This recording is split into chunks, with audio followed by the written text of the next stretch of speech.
He only who succeeds in humbling himself with that divine humility, which is not only the extinction of self, but is also the pouring out upon all the spirit of unselfish love, is exalted above measure, and given spiritual dominion in the hearts of mankind. All the great spiritual teachers have denied themselves personal luxuries, comforts, and rewards, have abjured temporal power, and have lived and taught the limitless and impersonal truth. Compare their lives and teachings, and you will find the same simplicity, the same self-sacrifice, the same humility, love, and peace, both lived and preached by them. They taught the same eternal principles, the realization of which destroys all evil.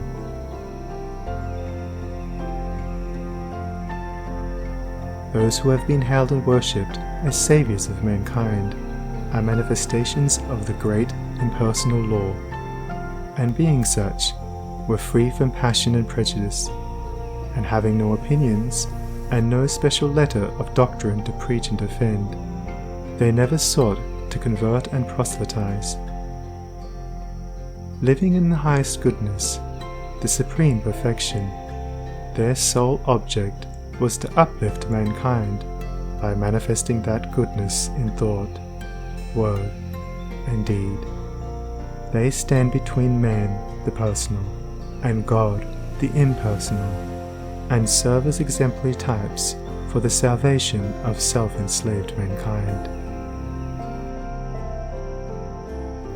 Men who are immersed in self, and who cannot comprehend the goodness that is absolutely impersonal, deny divinity to all saviors except their own, and thus introduce personal hatred and doctrinal controversy, and, while defending their own particular views with passion, look upon each other as being heathens or infidels, and so render null and void, as far as their lives are concerned, the unselfish beauty and holy grandeur of the lives and teachings of their own masters. Truth cannot be limited. It can never be the special prerogative of any man, school, or nation, and when personality steps in, truth is lost. The glory alike of the saint, the sage, and the Saviour is this, that he has realized the most profound lowliness, the most sublime unselfishness, and having given up all, even his own personality, all his works are holy and enduring, for they are freed from every taint of self. He gives, yet never thinks of receiving. He works without regretting the past or anticipating the future, and never looks for reward. When the farmer has tilled and dressed his land and put in the seed, he knows that he has done all that he can possibly do, and that now he must trust to the elements, and wait patiently for the course of time to bring about the harvest, and no amount of expectancy on his part will affect the result. Even so, he who has realized truth goes forth as a sower of the seeds of goodness, purity, love, and peace, without expectancy and never looking for results, knowing that there is the great overruling law which brings about its own harvest in due time, and which is alike the source of preservation and destruction. Men, not understanding the divine simplicity of a profoundly unselfish heart, look upon their particular Saviour as the manifestation of a special miracle, as being something entirely apart and distinct from the nature of things, as a being in his ethical excellence eternally unapproachable by the whole of mankind. This attitude of unbelief, for such it is, in the divine perfectibility of man, paralyzes effort and binds the souls of men as with strong ropes to sin and suffering.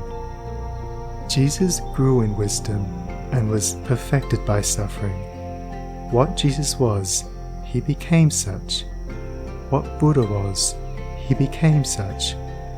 and every holy man became such by unremitting perseverance in self-sacrifice.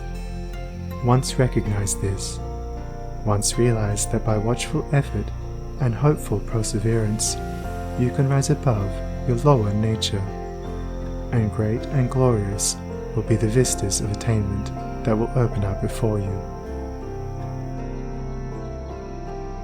Buddha vowed that he would not relax his efforts until he arrived at the state of perfection, and he accomplished his purpose.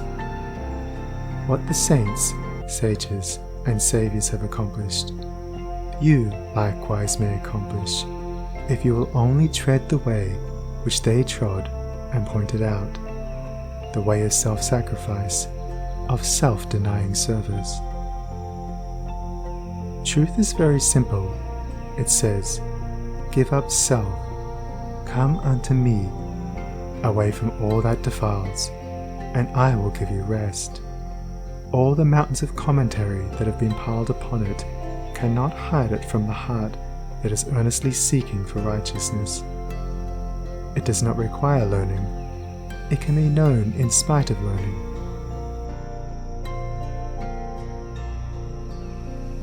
Disguised under many forms by erring, self-seeking man, the beautiful simplicity and clear transparency of truth remains unaltered and undimmed, and the unselfish heart enters into and partakes of its shining radiance.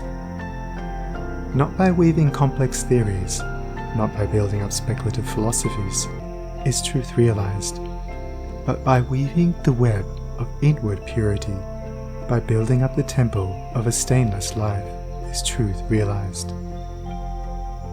He who enters upon his holy way begins by restraining his passions. This is virtue, and is the beginning of saintship, and saintship is the beginning of holiness. The entirely worldly man gratifies all his desires, and practices no more restraint than the law of the land in which he lives demands. The virtuous man restrains his passions. The saint attacks the enemy of truth in its stronghold within his own heart, and restrains all selfish and impure thoughts. While the holy man is he who is free from passion and all impure thought, and to whom goodness and purity have become as natural as scent and colour are to the flower.